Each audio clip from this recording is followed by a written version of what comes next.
The door to the bathroom was locked shut. A dull knock made her flinch. Helena tightly clenched a thin plastic pregnancy test with 2 bright crimson lines in her palm. Her throat went dry. Breathing became difficult, and her legs suddenly felt weak and cottony. "Just a minute, I'll be out soon." Her voice trembled betrayingly, revealing her inner panic. The plastic stick flew straight into the bottom of the trash bin, quickly covered with a crumpled paper towel. In the mirror opposite stood the pale face of a 48-year-old woman who, an hour earlier, had considered morning nausea to be nothing more than the result of exhaustion and age-related changes. After flushing the water and washing her face with icy water, the pharmacist tried to give her features at least a somewhat calm expression. The lock clicked, and the door opened. Victor stood on the threshold. The man shifted irritably from foot to foot, holding a towel in his hands. In 25 years of marriage, his face had become deeply wrinkled, his hair noticeably thinner and gray, and his character even more irritable. "How long can you stay in there?" "I need to get ready for work," Victor muttered, shoulder-checking his wife as he went into the cramped bathroom. Helena said nothing. She silently walked down the narrow corridor of their apartment in Chernivtsi, headed to the kitchen, automatically switched on the kettle, took butter and cheese from the fridge, and sliced bread. Her hands moved out of habit, but her thoughts raged like a stormy sea. 48 years old. Menopause was supposed to be coming any moment now. Doctors had long warned her about changes in the body. Over the past months, her cycle had become irregular, so the delay had caused no suspicion. Morning weakness had been blamed on the frantic pace of work at the pharmacy and constant stress. Only yesterday, when the smell of fresh coffee suddenly twisted her stomach into a spasm, a coworker had jokingly advised her to buy a test. Just for a laugh. She bought it simply to calm herself. And she had been calmed. Nothing. The kettle clicked loudly as it switched off. Boiling water poured into 2 old ceramic cups.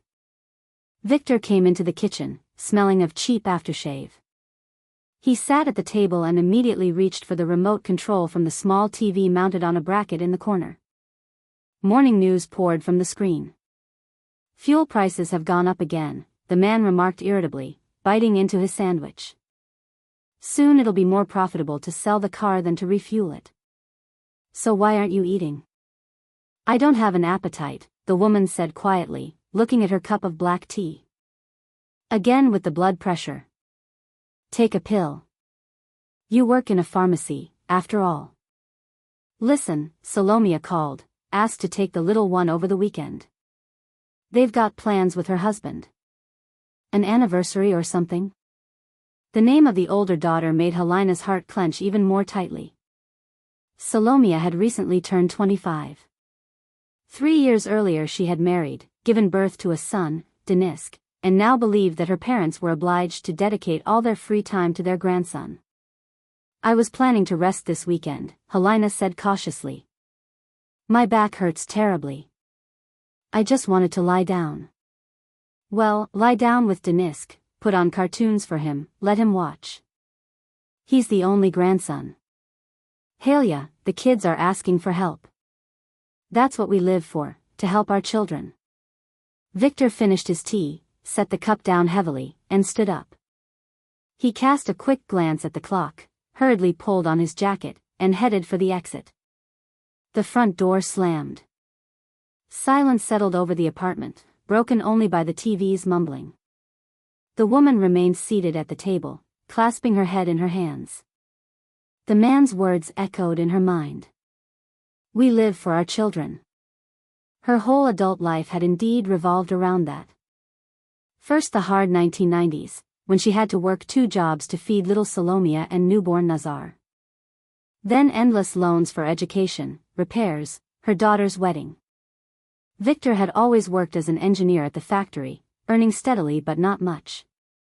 All financial gaps were covered by extra shifts at the pharmacy. Only a year ago, when Nazar transferred to his final year at university, had there been a feeling that she could finally breathe, live for herself, do the bedroom renovation, go to the Carpathians for a few days, simply sleep in. And now there were 2 lines. The trip to work passed like in a fog. The trolleybus bounced along the cobblestones of the main street. Passengers pushed and jostled, the conductor loudly demanded fares, and Helena stared out the window, not noticing the familiar facades of old Austrian houses. A million questions spun in her head. How could this happen? Why now? What should she do next?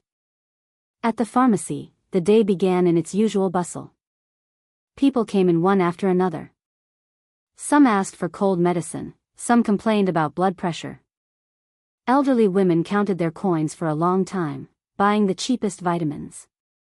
Work required concentration, so by lunchtime she managed to distract herself a little from anxious thoughts.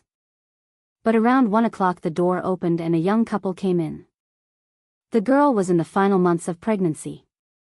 Carefully supporting her large belly with one hand, the expectant mother was choosing pacifiers and baby creams with a tender smile. The man stood beside her, hugging his wife by the shoulders and whispering something softly. The pharmacist looked at the scene and felt a tight lump rise in her throat. Suddenly it hit her. There was life growing inside her too. Not a disease, not a tumor, not a system failure, but a real living human being.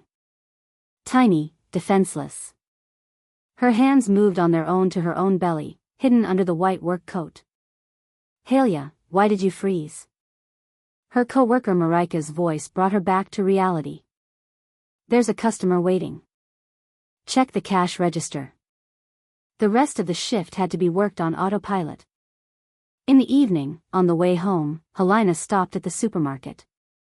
The usual route between the shelves. Bread, milk, a dozen eggs, a piece of cheap meat for dinner. The basket felt heavier than usual. Carrying the bags up to the third floor of a building without an elevator, the woman paused on every landing, gasping for air. She needed to tell Victor. There was no point delaying it today, because the decision had to be made together. The evening passed in familiar silence. The man ate hot borscht without taking his eyes off the smartphone screen, scrolling through the news feed, occasionally clicking his tongue in displeasure. Helena fiddled with the food on her plate without eating a bite. The silence in the kitchen became unbearable. It seemed even the clock on the wall was ticking too loudly. Vitya. Her voice was quiet, but the man looked up, surprised by her unusual tone. What is it? Is the borscht too salty or what? The borscht is fine, don't invent things. We need to talk seriously. Put the phone down, please. Victor sighed, pressed the screen lock, and placed the phone on the table. He leaned back in his chair, arms crossed over his chest. The entire posture showed he was ready for defense, as if expecting yet another conversation about lack of money or a broken faucet in the bathroom. I'm listening. Just don't start with a long introduction. I'm tired as a dog today. There's an inspection at the plant tomorrow, and I still need to go over the documents. Helena took a deep breath, trying to calm the trembling in her hands, and hid them under the table, gripping her fingers tightly. I'm pregnant. The words hung in the air. It seemed like an eternity passed before the meaning of what was said reached the listener's mind. Victor's face stretched, his eyebrows shot upward. He blinked, then gave a nervous laugh, as if he had heard a stupid joke.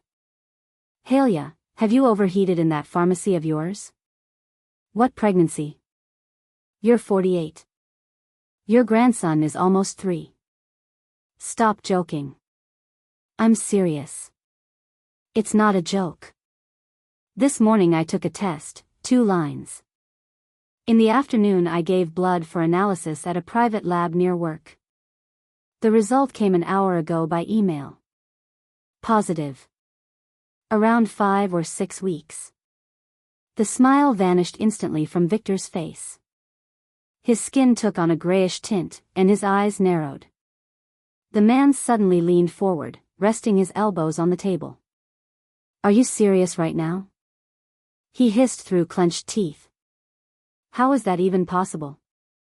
You said those, what are they called, women's issues of yours were over. The doctor said that can happen. Sometimes the body gives unexpected glitches before full menopause. I didn't expect it myself. Victor suddenly banged a fist on the table, making the plates clatter pitifully. And you should have thought about it. We're grown people. Our children already have families of their own. Nazar is finishing university. We're nearly ready to apply for retirement. What child are you talking about? Helena leaned back, startled by the sudden burst of aggression. Victor rarely raised his voice, usually preferring passive dissatisfaction. Now he was literally shaking with outrage. Vitya, don't shout. It's not my fault. It happened. It's your child too. What are we supposed to do now? What do you mean, what are we supposed to do? He sprang to his feet and started pacing the cramped kitchen. Go to the hospital and sort this out. Tomorrow you take the day off, go to the gynecologist, and arrange the procedure. The sooner the better, before anyone finds out. The word procedure cut at her ears worse than glass. The pharmacist understood perfectly what he meant.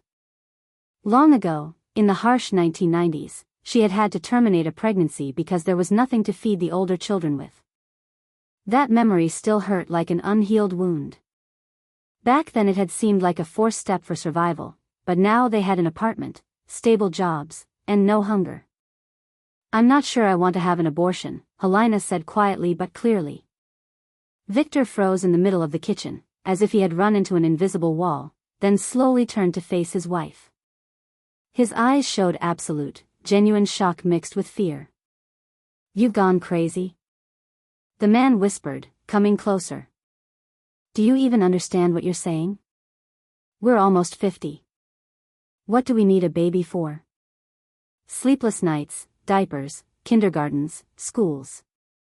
My back is falling apart after every shift. Your blood pressure spikes every day. What are we going to feed it with? And educate it with? We work, the woman tried to object. We work so we can pay for Nazar's degrees and still have enough for our own medicine. You want to be going to parent meetings at 60, so people can laugh at us?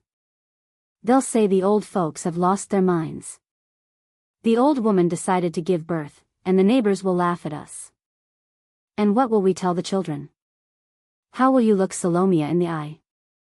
The arguments kept pouring out one after another, striking like heavy stones.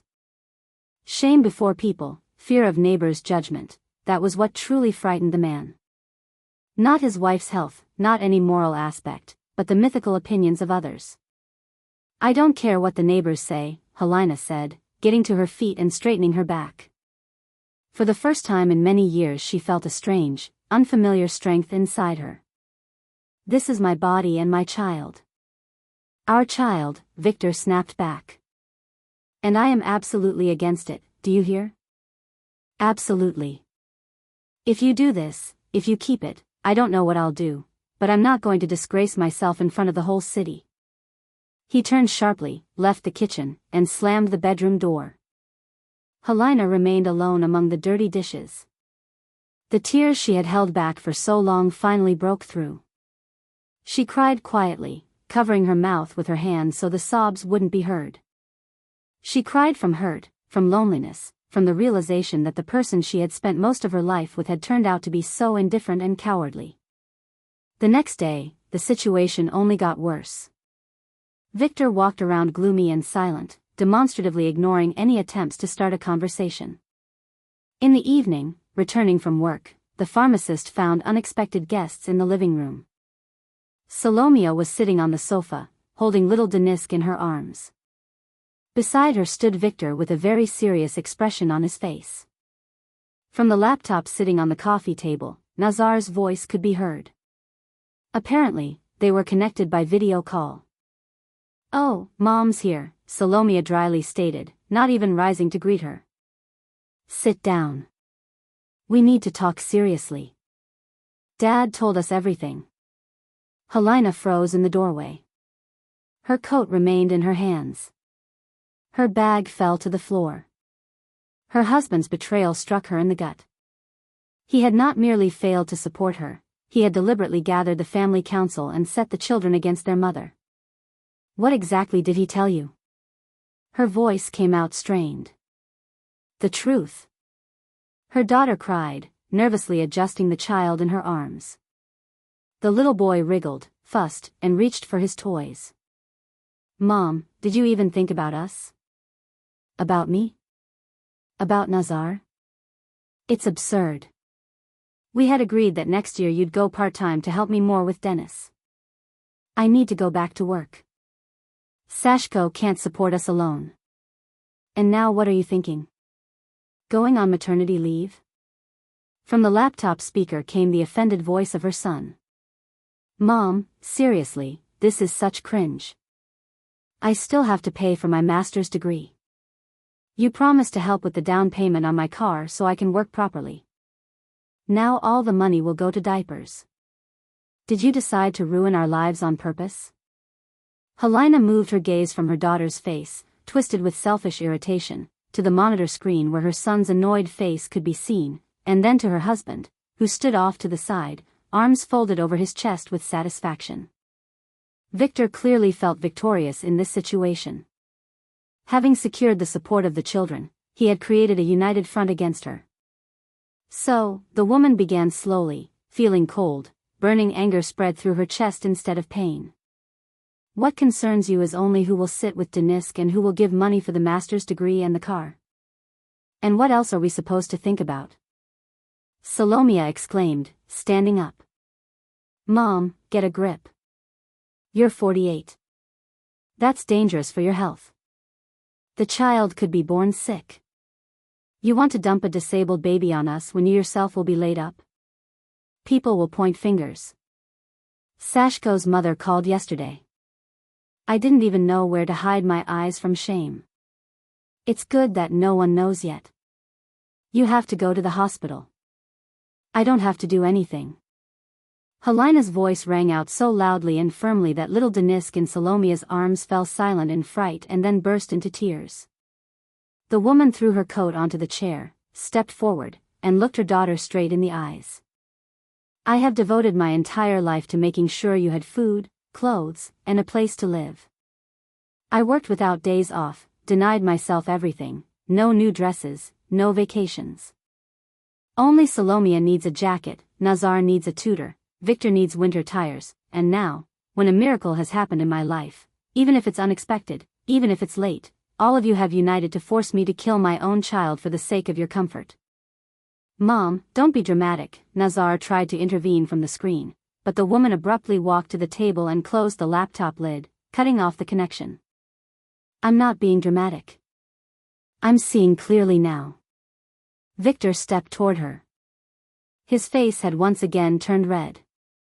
You don't have the right to talk to the children like that. They're saying sensible things. We made a decision as a family. Tomorrow I'll take you to the doctor myself. The matter is closed. The pharmacist looked at the man carefully, scrutinizing him as if seeing him for the first time in her life. Before her stood not a protector, not a beloved husband, but an old, frightened Philistine for whom peace and the opinion of neighbors mattered more than human life, and then her feelings too. A decision as a family? The woman asked quietly, with a bitter smile. And where is the family here, Vitya? I only see 3 consumers who are afraid of losing their free nanny and sponsor. You know what? Will I leave the child with you or without you? Salomia snorted indignantly, grabbed her son, and quickly began dressing the little boy, throwing angry looks at her mother. Fine, stay with your child then, just don't call me anymore. It's your own fault you've lost your mind in old age. My feet won't be here again. Her daughter stormed out of the apartment, slamming the front door loudly. Victor stood in the middle of the living room, breathing heavily. You're destroying everything we built, he said through clenched teeth. You're making fools of us. If you really decided to keep this pregnancy, then sort it out yourself. I'm not going to have anything to do with it. I'm not giving you any money for your whims. The man went to the bedroom, slammed the door shut, and demonstratively clicked the lock. Helena remained standing in the middle of the empty living room. Around her, silence reigned, broken only by the hum of the refrigerator in the kitchen. The feeling of utter loneliness rolled over her like a heavy wave. Slowly, the woman sank onto the sofa, wrapping her arms around her belly. Her body trembled slightly from the stress she had endured. A headache pulsed at her temples. But despite the fear, despite the betrayal of those closest to her, deep inside there was a tiny but incredibly strong feeling that her choice was right. She would no longer live only for others.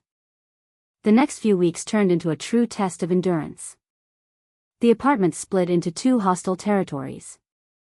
Victor slept on the sofa in the living room, stopped talking, and ate only what he bought and cooked himself, demonstratively ignoring his wife's shelves in the fridge. The children declared a boycott. Salomia did not call even once. Nazar ignored messages in the messenger apps.